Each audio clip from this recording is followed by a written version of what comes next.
Hello दोस्तों, स्वागत है आपके जीटेक एजुकेशन पर। और आई होप आप अच्छे होंगे और अच्छे से पढ़ाई कर रहे होंगे। जो आज का हमारा टॉपिक है वो चौथा टॉपिक है। 3 चैप्टर हमने क्या कर दिया, 3 चैप्टर तक हमने क्या किया, कंप्लीट कर दिया है। तो चौथे चैप्टर पर हम चलते हैं। जो हमारा चौथा चैप्टर है वो है सीयर से रिलेटेड। ठीक है, तो चलते हैं, देखते हैं पहले सीयर से क्या क्या इसमें सिलेबस है, इसके बारे में डिस्कशन करेंगे क्या क्या सिलेबस है इसमें। तो इसमें जो सिलेबस है, पहला homogeneous and heterogeneous section, shear force, shear stress and shear stress distribution. उसके बाद क्या है, diagonal tension and diagonal compression, ये आपका बहुत इंपॉर्टेंट है। ठीक है, उसके बाद शियर रेनफोर्समेंट, फिर आता है टाइप ऑफ शियर रेनफोर्समेंट, इसके बारे में पढ़ेंगे कि कौन कौन से हमारे टाइप ऑफ शियर रेनफोर्समेंट होते हैं। उसके बाद vertical स्टीरअप, bent up bar, both bent up and incline स्टीरअप्स।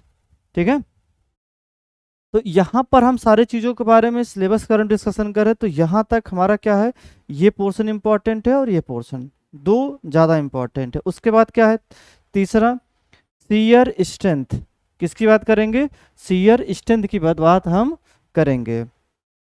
उसके बाद nominal shear stress, design shear stress, maximum permissible stress.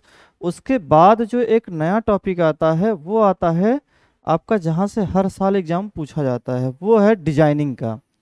तो डिजाइनिंग का देखते हैं, डिजाइनिंग क्या क्या है। डिजाइनिंग में जो हमारा है वो हमारा है स्ट्रेंथ ऑफ शियर रेनफोर्समेंट। ठीक है, उसके बाद क्या है, bond shear strength and development length की बात हम पढ़ेंगे।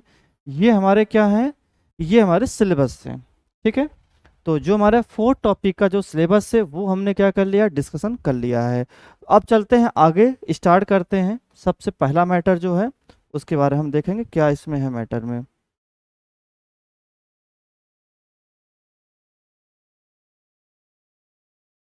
देखिए, तो जो सबसे पहला हमारा आता है वो है होमोजीनियस। होमोजीनियस का मतलब क्या होता है, जब कोई सेक्शन जब कोई सेक्शन एक मटेरियल से मिलकर बना होता है उसे क्या बोलते हैं, होमोजीनियस बोलते हैं। यहाँ लिखा है कि वह सेक्शन जो केवल एक ही मटेरियल का क्या हो, बना हो, मतलब और इसमें क्या हो, और इसमें एलिमेंट्स ना हो, ओनली एक एलिमेंट हो, तो इसे बोलते हैं होमोजीनियस मटेरियल। ठीक है, जैसे स्टील या टिम्बर की बीम। उसके बाद क्या है, हेट्रोजीनियस। हेट्रोजीनियस सेक्शन क्या होता है कि जब एक से अधिक एलिमेंट या एक से अधिक पदार्थ से मिलकर जो हमारा एलिमेंट बनता है, ठीक है, जो हमारा मटेरियल बनता है, उसे हम बोलते हैं हेट्रोजीनियस सेक्शन। तो वह सेक्शन जो अनेक पदार्थों से मिलकर क्या हो, बना हो, उसे क्या बोलते हैं, हेट्रोजीनियस सेक्शन। ठीक है, जैसे हेट्रोजीनियस में क्या आते हैं, आरसीसी सेक्शन। तो जो हमारे आरसीसी सेक्शन होते हैं वो हमारा हेट्रोजीनियस सेक्शन होते हैं। ठीक है, अब आते हैं शियर फोर्स की बात करते हैं। शियर फोर्स क्या होता है, जैसे ये हमारा एक, मान लीजिए कोई हमारे सरफेस है, दूसरा ये सरफेस, जब ये सरफेस क्या करे, विपरीत दिशा में कोई फोर्स काम करती है, मान लीजिए ये इधर से काम कर रहा है और एक इधर से काम कर रहा है, जब ये विपरीत दिशा में काम करते हैं इनके बीच में क्या जनरेट होगा, शियर। जैसे मान लीजिए हमारा, ये देखिए, ये हमने एक सरफेस माना, दूसरा सरफेस, जब ये इस पर फिसलेंगे तो इस पर क्या करेगा, मतलब ये फोर्स इधर आगेगा जबकि ये फोर्स पीछे लगाएगा, तो इनके बीच में क्या जनरेट हो जाएगा, शियर। ठीक है, शियर हो जाएगा। तो वही चीज यहाँ पर लिखा है आगे,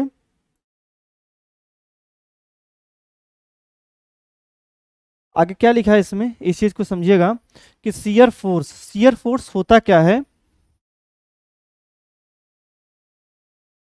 यहाँ पर जो शियर फोर्स होता है, जब कोई दो बॉडी एक दूसरे के ऊपर सरफेस पर फिसलने, मतलब एक ये सरफेस से एक ये सरफेस, जब इस पर क्या लगता है, सरफेस पर क्या करते हैं, फिसलते हैं या फिसलने का प्रयास करते हैं, दोनों सरफेस के बीच में टेंजेंशियल फोर्स, टेंजेंशियल फोर्स मतलब स्पर्श रेखी, स्पर्श करते हुए, ठीक है, एक बल कार्य करता जिसे बोलते हैं शियर फोर्स कहते हैं। अगर दो सरफेस है, एक सरफेस ये है, एक सरफेस ये है, जब ये आपस में क्या करते हैं, जब एक दूसरे के संपर्क में टच में आते हैं तो एक क्या होता है, डिफरेंट डिफरेंट डायरेक्शन में क्या करते हैं, जैसे ये आगे की तरफ जाएगा तो ये इसको पीछे की तरफ जाएगा, ले जाएगा।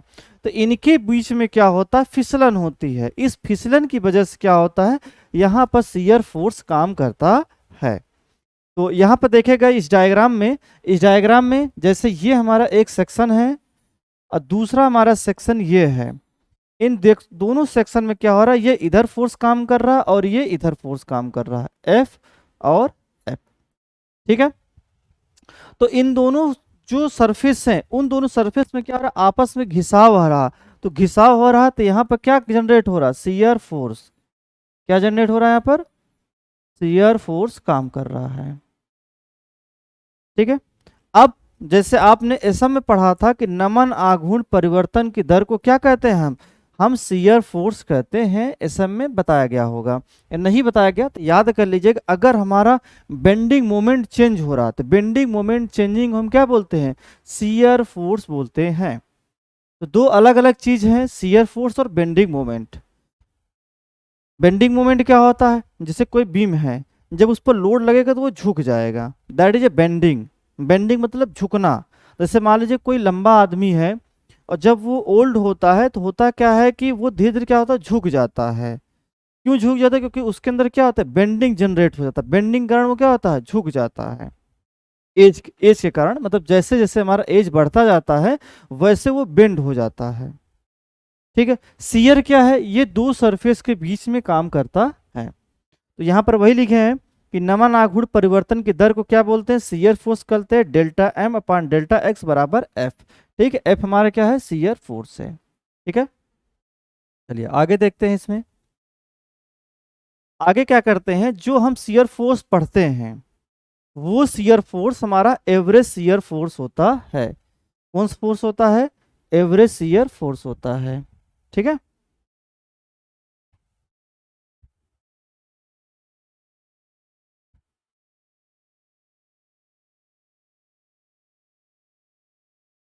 तो जो हम शियर फोर्स पढ़ते हैं वो हमारा होता है एवरेज शियर स्ट्रेस। तो एवरेज शियर स्ट्रेस क्या होता है, जो हमारा कर्तन बल है, कर्तन बल मतलब जो हमारा फोर्स है, या फोर्स बोल सकते हो वी बोल सकते हो।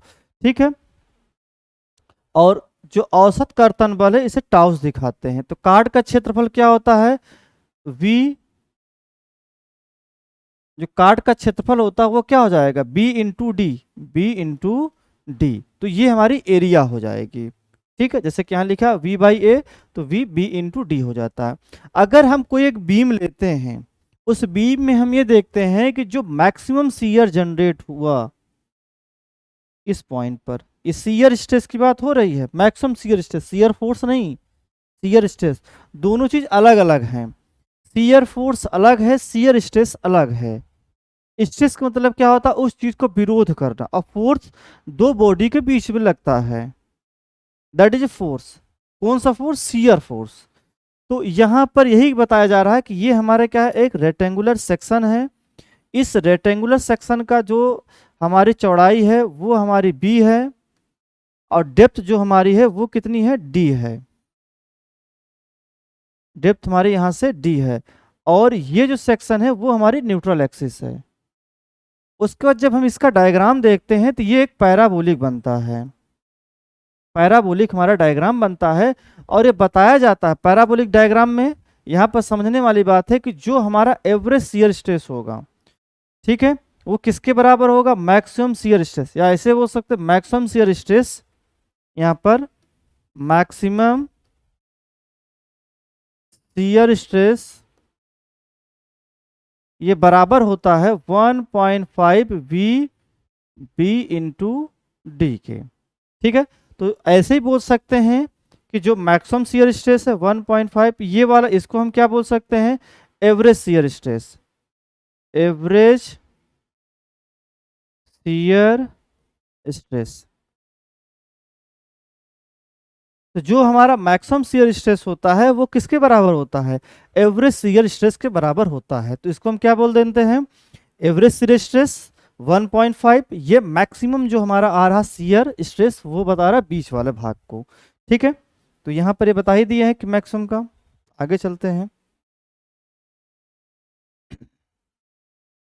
आगे देखते हैं। यहाँ पर थोड़ा सा आपको एक डायग्राम पहले दिखाएंगे और डायग्राम के बाद ये चीज़ें आपको क्लियर होगी कि डायगोनल टेंशन और डायगोनल कंप्रेशन होता क्या है। ये चीज़ें जैसे आप कहीं अपने अपने घर पर जब देखते हैं, जो बीम के पास, बीम में क्या होता है, बीम के पास क्या होता है, वहां पर क्रैक जनरेट हो जाते हैं।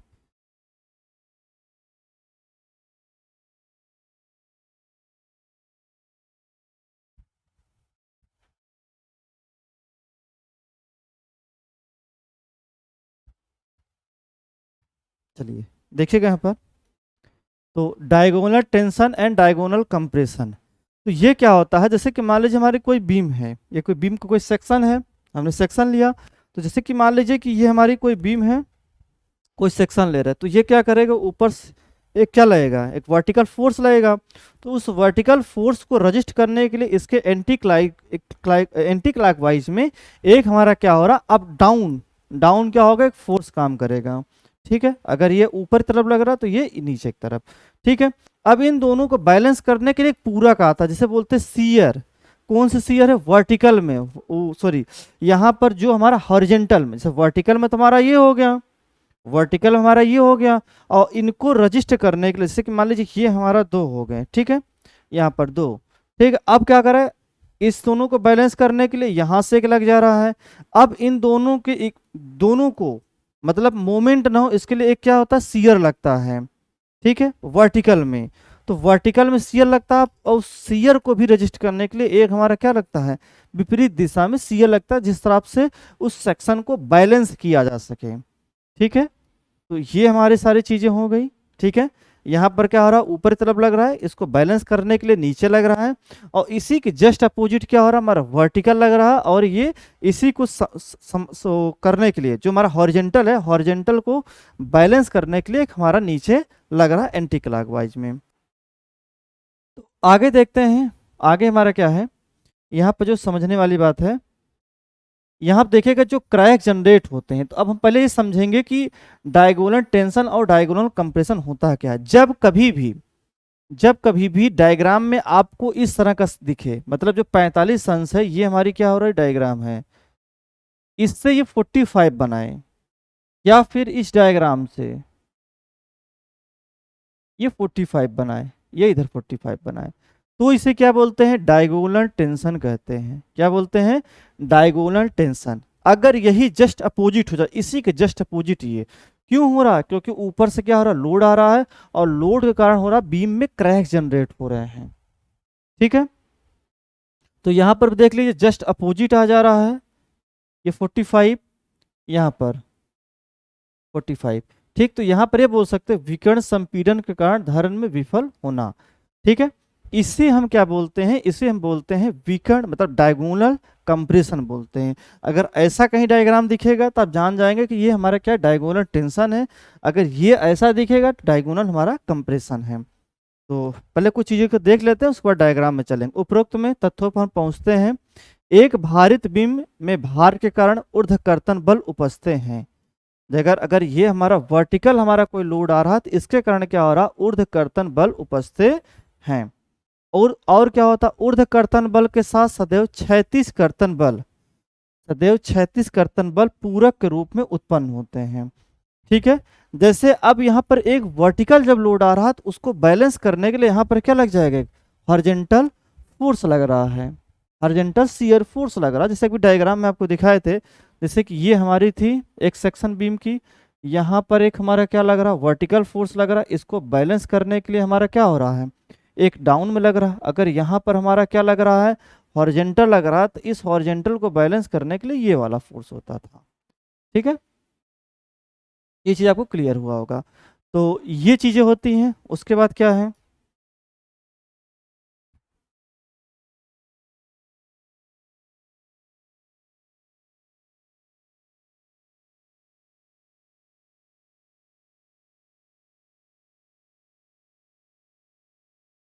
चलिए आगे देखिएगा क्या क्या रहा है यहाँ पर। कि ऊर्ध्व तथा क्षैतिज कर्तन बल के परिणाम के रूप में धरण में विकर्ण तनन तथा विकर्ण संपीड़न उपजते हैं। क्या क्या जनरेट होता है? विकर्ण तनन और विकर्ण संपीड़न। तो जो ऊर्ध्व कर्तन बल था, यहाँ पर अगर हम बात करते हैं ऊर्ध्व कर्तन बल, ऊर्ध्व कर्तन बल मतलब ये बराबर ये, ठीक है। उसके बाद ये क्या होता है? विकर्ण तनन और विकर्ण संपीड़न। इसी कारण क्या हो सकता है? या तो ऐसे आ जाए और या फिर कैसे आ जाए यहाँ पर,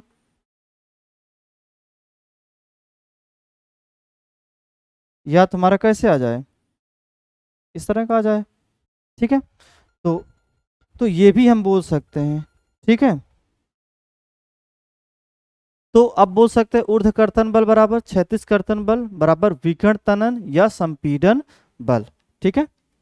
ये बात हो गई। तो पहले हम देख लेते हैं, कुछ चीज़ों को पढ़ लेंगे, उसके बाद फिर आपको हम डायग्राम दिखाएंगे जिससे आपको काफ़ी चीज़ों को समझने में हेल्पफुल मिले, जिससे आपका कंसेप्ट और बिल्टअप हो सके, जिससे आपको और चीज़ें समझ में आए कि हाँ एक्चुअल चीज़ होती क्या है।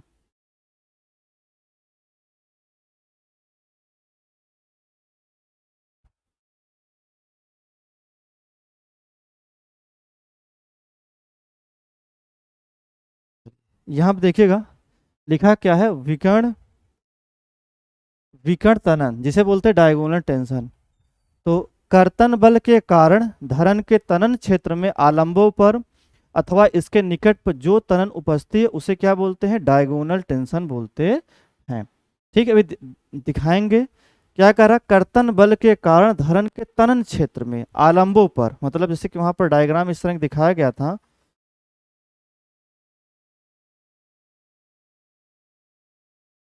यहाँ पर क्या हो रहा था? क्रैक जनरेट हो रहा था, ठीक है। इसे हम क्या बोलते हैं? Diagonal tension.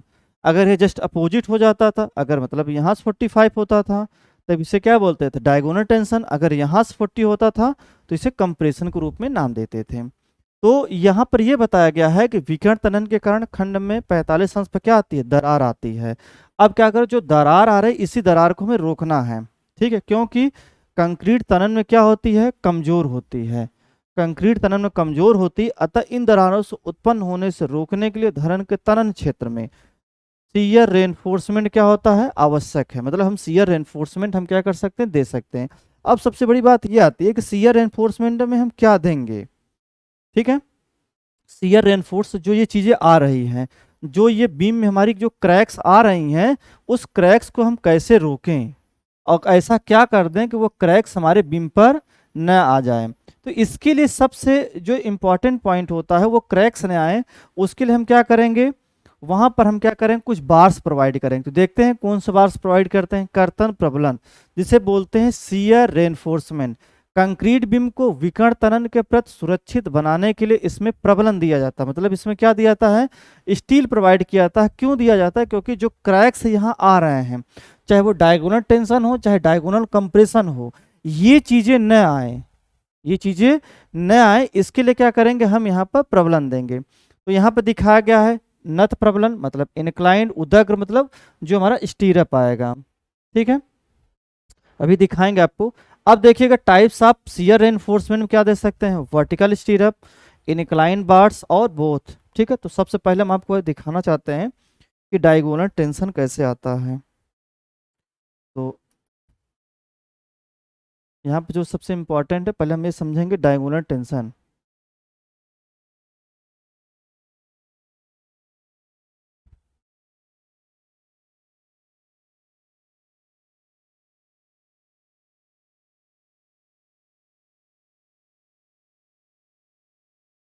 देखिए ये हमारी क्या है कि बीम है। इस बीम पर क्या हो रहा है? यहाँ पर देखिए क्रैक्स आ रहा है, ये क्रैक्स आ रहा है, ठीक है। इसी क्रैक्स को हम क्या कहते हैं? नाम डायगोनल टेंशन। अगर ये क्या हो रहा है यहाँ से 45, अगर ये क्रैक्स इस तरह से आ जाता यहाँ से, तो इसको क्या बोलते हैं हम? डायगोनल कंप्रेशन बोल देते हैं, ठीक है। ये डायग्राम देखते हैं यहाँ पर, ये देख लीजिए यहाँ पर भी क्रैक्स आ रहे हैं, ठीक है। उसके बाद और कोई डायग्राम देख लेते हैं यहाँ पर।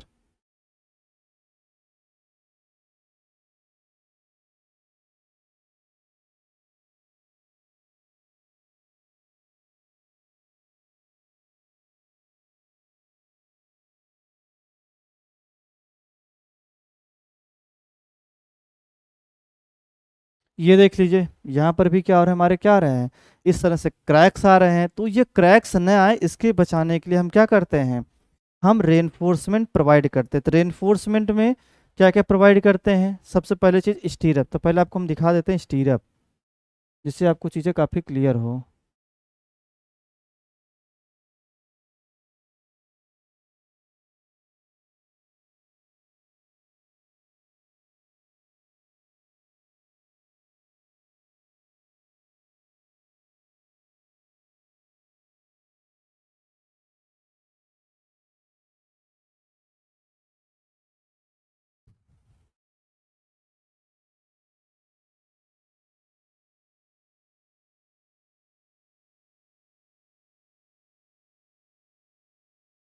चलिए देखिए, ये हमारा क्या है, स्टीरअप है। यहाँ पर एक डायग्राम समझने का प्रयास करिएगा। ये हमारे क्या है, स्टीरअप है, ये बीम हमारी बन रही है।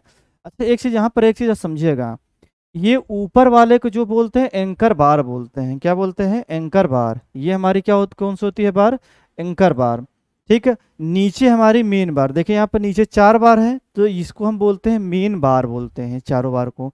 अब इन दोनों को बैलेंस करने के लिए ये हमारे क्या है, छल्ले हैं।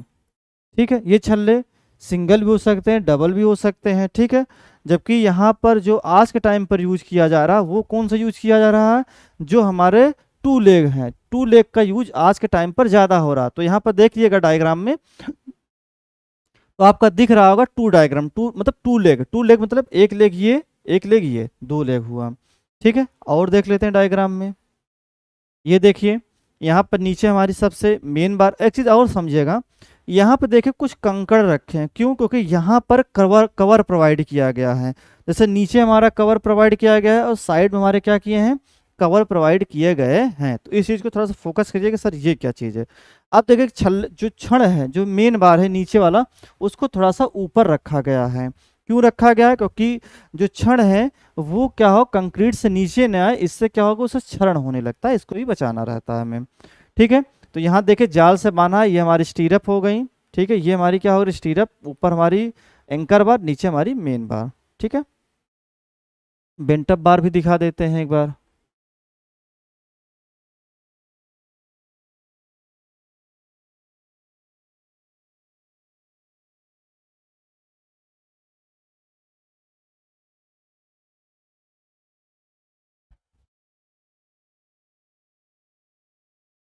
चलिए ये देखिएगा थोड़ा सा बेंटअप बार, यहाँ पर बेंटअप बार इन बीम करते क्या है, छड़ों को हम क्या करते हैं, मोड़ देते हैं। ये देखिएगा, देखिए यहाँ पर हमने क्या किया है, ये जो छड़ आई है उसको हमने क्या किया है, मोड़ दिया है। तो क्या करते हैं, कम से कम 50% हम छड़ों को क्या कर सकते हैं, मोड़ सकते हैं। ठीक है, ये प्रोविजनल कहा गया। ये तुम्हारी स्लैब हो गई। ठीक है, देखिए यहाँ पर क्या किया है, अगर हमारी 4 छड़ रहे तो हमने क्या किया, 2 छड़ों को क्या किया, मोड़ दिया है। देख लीजिए यहाँ पर मेन बार, स्टीरअप, और जो हमारा क्रैंक बार है टॉप बार हो गई। ठीक है, तो ये चीज़ें आपको क्लियर हुआ होगा। आगे चलते हैं। तो यही बात हो रही थी, टाइप ऑफ शियर रेनफोर्स में वर्टिकल स्टीरअप दिखाई दिए हैं, इनक्लाइन बार्स दिखाई दिए हैं, बेंटअप बार, बोथ दोनों को मिलाकर। ठीक है, अब आते हैं, हमारा सबसे बड़ी जो चीज़ है वो होती है,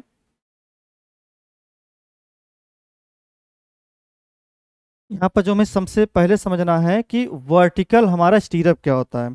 वर्टिकल स्टीरअप कुछ नहीं है, इसमें इस्पात की 6 से 12 mm, मतलब जो इस्पात होती है, जो स्टील होती है, वो 6 से 12 mm की होती है। और चौकोर छल्ले खंड के तनन क्षेत्र को, मतलब कुछ नहीं करते, सिंपल ये हमारी होती है 6 से 12 mm की, इसको लाकर ऐसे मोड़ देते हैं तो हमारा छल्ला तैयार हो जाता है। धारण का संपीड़न क्षेत्र में छल्लों को खंड में ऊपरी दोनों कोने से दी जाती है, और एक एक अतिरिक्त एंकर बाल लटकन में बांध दिया जाता है। मतलब जो हमारी एंकर बार इस तरह से आएंगी, उस पर क्या करेगा, अच्छे से हम बांध देते हैं। आपको दिखाए हैं अभी जस्ट। ठीक है, जैसे यहाँ पर आप देख लीजिएगा, चीज़ें और क्लियर होगी। एंकर बार, एंकर बार या हैंगिंग बार, जो सबसे ऊपर वाली बार होती थी उसे हम क्या बोले थे, एंकर बार, हैंगिंग बार बोले थे। ठीक है, बताए भी थे, बस आपको समझना है। ये क्या होता है, एंकर बार। एंकर बार में सिंपल है, कह रहा है कि बीम के प्रत्येक ऊपरी कोने में डाली गई, मतलब जो ऊपर डालते हैं, ठीक है, हॉरिजेंटल बार को स्त्रण या लटकन कहते हैं। क्यों? क्योंकि वो ऊपर, उसका कोई रोल नहीं होता स्ट्रेंथ का, जो नीचे बार है उसको बैलेंस करने के लिए होता है। और उन्हीं को शियर को बचने के लिए क्या होता है, जो डायगोनल टेंशन और डायगोनल कंप्रेशन आ रहा, उसके लिए हम स्टीरअप प्रोवाइड कर देते हैं। तो जो हमारा एंकर बार होता है वो 8 से 12 mm का होता है। इस बीम में सामर्थ्य में कोई कोई योगदान नहीं होता, मतलब इनका सामर्थ्य में कोई योगदान।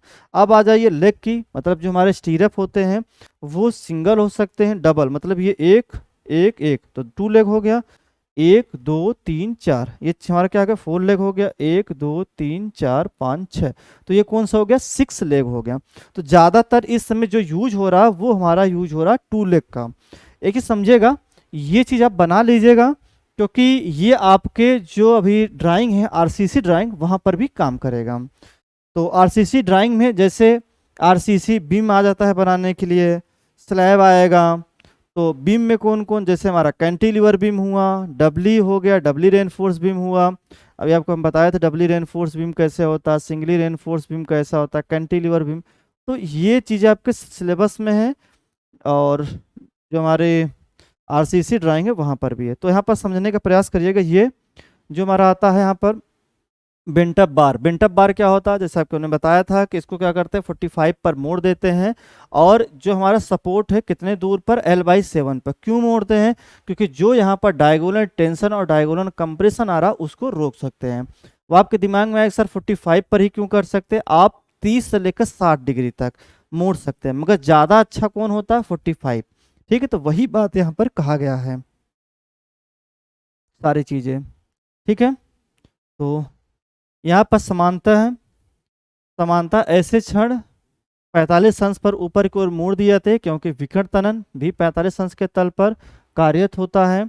ये क्षण 30 से 60 डिग्री तक किसी भी कोण पर ऊपर की ओर मोड़ी जा सकती है, परंतु 45 अधिक प्रभावी होता है, बता ही दिए। सिंपली सपोर्टेड के बीम में सपोर्ट से L/7 पर बता ही दिए हैं, L/7 पर बेंडिंग मोमेंट का मान आधा हो जाता है। जैसे एक चीज समझेगा, अगर हमारी कोई बीम है, उस बीम पर क्या होता है, अगर सपोर्ट पर बात करते हैं तो वहां पर शियर ज्यादा आता है सपोर्ट के पास, इसलिए क्या कर सकते हैं, सपोर्ट के पास वहां पर जो स्टीरअप है वो ज्यादा प्रोवाइड कर सकते हैं, मतलब पास पास प्रोवाइड कर देंगे।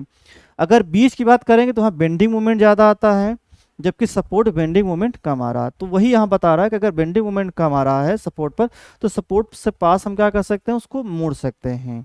ठीक है, जिससे हमारा क्या होगा, बेंडिंग मोमेंट से बचत हो जाएगा, साथ साथ जो डायगोनल टेंशन और कंप्रेशन आ रहा है उससे भी हमारा बेनिफिट हो जाए। ठीक है, और जो स्टीरअप है, स्टीरअप पे हम क्या करेंगे, स्टीरअप जो हमारा बीच वाला पोर्शन है उसको दूर दूर कर सकते हैं, क्योंकि वहां पर शियर नहीं आ रहा है, और जबकि हमारे किनारे पर शियर ज्यादा आ रहा है। ठीक है, तो अतः इस बिंदु पर आधे मुख्य क्षण को शियर रेनफोर्समेंट के लिए ऊपर की ओर मोड़ दी जाती है, और कितना करते हैं, शेष 50% सपोर्ट तक ले जाकर एंकर कर देते हैं, मतलब उसको वहां तक बना देते हैं। ठीक है, अब देखिएगा कंबाइंड सिस्टम शियर रेनफोर्समेंट। तो कंबाइंड सिस्टम आसान है। कंबाइंड में करते क्या, जैसे कंबाइंड का मतलब ये हुआ कि हम क्या करें, चाहे इंक्लाइंड बार दे दें चाहे बेंटअप बार दें, बेंटअप बार के साथ साथ हम क्या प्रोवाइड कर दें, वहां पर हम स्टीरअप प्रोवाइड कर दें। ठीक है, उसी को बोलते हैं कंबाइंड। आप चाहे इंक्लाइंड बार प्रोवाइड कर दीजिए, इंक्लाइंड बार कुछ नहीं है, सिंपल यहाँ क्या करेंगे, जो हमारा बेंटअप बार होगा या फिर बोल सकते हैं जो स्टीरअप होगा, वहां पर एक एक ही छल्ले छोटे छोटे क्या करेंगे, पीस काट कर डाल देते हैं। क्यों? क्योंकि वो चीज़ बचा जा सके डायगोनल टेंशन से। बस सिंपल यही है समझने के लिए। इसमें कंबाइन सिस्टम शियर एनफोर्समेंट में क्या कह रहा है कि इस पद्धति में छल्ला तथा नग्न क्षणों को दोनों द्वारा प्रबलन दिया जाता है। इसमें सर्वप्रथम मुख्य क्षणों का जो आसानी से बंकन आघूर्ण के वहन मुक्त हो, और 45 अंश पे क्या करते हैं, मोड़, इसलिए 45 अंश पे से क्या किया गया, मोड़ा गया है, और इसके साथ साथ उदग्र छल्ले भी प्रोवाइड कर दिए। तो ये डायग्राम देखिएगा एक बार, डायग्राम्स क्लियर होगा। तो यहाँ डायग्राम में समझने का प्रयास करिएगा। ये डायग्राम में कहा गया है, ये जो हमारे हैं वो हमारे स्टीरअप हैं, ठीक है, और जो हमारा बेंटअप दिया गया, बेंटअप तो यहाँ नहीं दिया गया, यहाँ पर क्या दिया गया, हमारा इंक्लाइंड दिया है। बेंटअप क्या होता था, L/7 पर हम क्या करते थे, मोड़ते थे, जबकि इंक्लाइंड क्या करेंगे, दो छल्लों को जो बीच के डिस्टेंस होता है वहीं से हम क्या करेंगे, मोड़ देते हैं। तो यहाँ डिस्टेंस S है, और यहाँ से भी हमारा क्या है, S है, तो S को क्या बोलते हैं, स्टीरअप। ठीक है, और नीचे हमारी मेन बार होती है, ऊपर हमारी एंकर बार होती है, ठीक है, बगल में सपोर्ट है। तो bent up bars along with the स्टीरअप for shear enforcement. चलिएगा यहाँ पर सबसे ऊपर, यहाँ पर समझिएगा क्या क्या रहा है।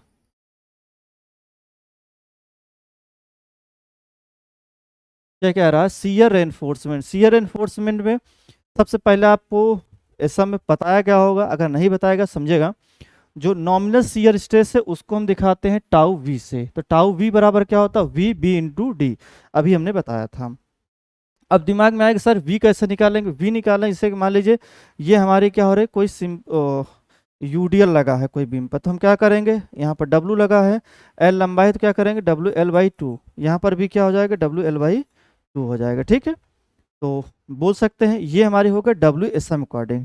अब आता है limit state according. Limit state according क्या कर सकते हैं, वी यू करेंगे। वी यू क्या होता है, फैक्टर्ड शियर फोर्स, ठीक है, फैक्टर्ड शियर फोर्स होगा हमारा, फैक्टर्ड शियर फोर्स होगा।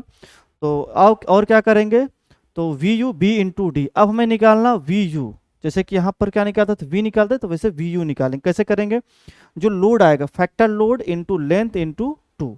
अब देखिएगा जो आएगा, अब समझिएगा ये हमारा वी यू आ गया। उसके बाद और दूसरा क्या तरीका है, अगर वी दे देगा, अगर वी दे देगा उसका 1.5 गुना कर देंगे तो फैक्टर हमारा क्या आ जाएगा, शियर आ जाएगा।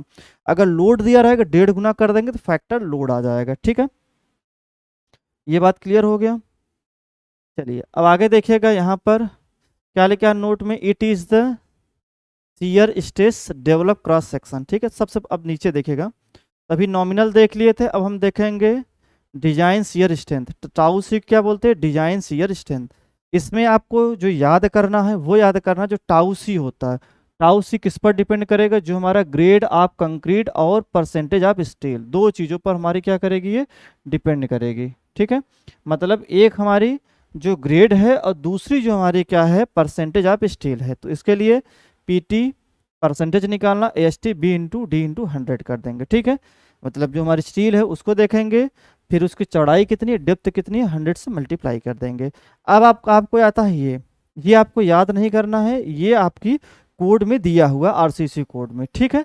वहां से आपको क्या करना है, उस कोड में जो 456/2000 है उसके अकॉर्डिंग आपको देखकर सवालों को सॉल्व करना रहेगा, ठीक है। क्योंकि इतनी चीज़ें हैं, आप याद करना थोड़ा पॉसिबल नहीं हो पाएगा। तो बस कुछ चीज़ें क्या दो बता देते हैं, जैसे S T B into D 100, M15, M20, M25, M30, M35, M40 तथा दिया है ना। अगर बात करते हैं, अगर हमारा ए एस टी 15% से कम है तो M15 की जो वैल्यू होगी 0.28, 0.28, M25 की 0.29, 30 की 2.9 और इसका 2.9, ठीक है। तो ये चीज़ें आपको लर्न नहीं करना है, बस हम ये बताना चाह रहे थे कि ये चीज़ें आप कोड से भी देख सकते हैं। तभी आपने क्या देखा है, सबसे पहले नॉमिनल शियर स्ट्रेस देखा, फिर उसके बाद डिजाइन शियर स्ट्रेस देखा, अब तीसरा आएगा मैक्सिमम शियर स्ट्रेस। तो मैक्सिमम शियर स्ट्रेस देखिएगा, मैक्सिमम शियर स्ट्रेस में समझने का प्रयास करिएगा कि मैक्सिमम शियर स्ट्रेस होता क्या है। Maximum shear stress in RCC beam, तो प्रबलित कंक्रीट में धरण में अधिकतम अनुज्ञेय प्रतिबल, इसे टाउसी से रिप्रेजेंट करते हैं। जैसे वहां पर टाउसी होता था, तो जो टाउसी होता था वो क्या करता था, ग्रेड और परसेंटेज ऑफ स्टील पे क्या करता, डिपेंड करता था। जबकि यहाँ पे क्या हो रहा है कि जो हमारा टाउ सी मैक्सिमम है, ये जो टाउ सी मैक्सिमम है ये ग्रेड ऑफ कंक्रीट पे डिपेंड कर रहा था। अंदर समझिए, जो टाउ सी मैक्सिमम है वो हमारी ग्रेड ऑफ कंक्रीट पे डिपेंड कर रही थी, जबकि टाउ सी जो टाउ सी मैक्सिमम है वो ग्रेड ऑफ कंक्रीट पे, टाउ सी किस पर होता है, ग्रेड ऑफ कंक्रीट और परसेंटेज ऑफ स्टील पर, ठीक है। अब देखिएगा टाउ सी मैक्सिमम निकालने के लिए सबसे पहले हम देखेंगे डब्ल्यूएसएम में क्या होता है और लिमिट स्टेट में क्या होता है। अगर आपके पास कोड है तो कर लीजिए, नहीं तो डायरेक्ट ये जेई में एक क्वेश्चन आता है हर साल, कोई भी हो, एसएससी चाहे रेलवे, किसी में एसएससी तो हर साल पूछता है, ठीक है। टाउ सी मैक्सिमम यहाँ पर 15 है तो 15 से 16 स्टार्ट करेंगे, 20 है तो 2 बढ़ाएंगे, यहाँ पर याद करने का 2 बढ़ेगा, फिर हमारा 1 बढ़ेगा, फिर हमारा क्या बढ़ेगा 3 बढ़ेगा, फिर हमारा क्या बढ़ेगा 1 बढ़ेगा, फिर हमारा 2 बढ़ेगा। याद करने का 2 1 3 1 2, इस तरह से नहीं याद हो रहा तो इस तरह से याद कर सकते हैं।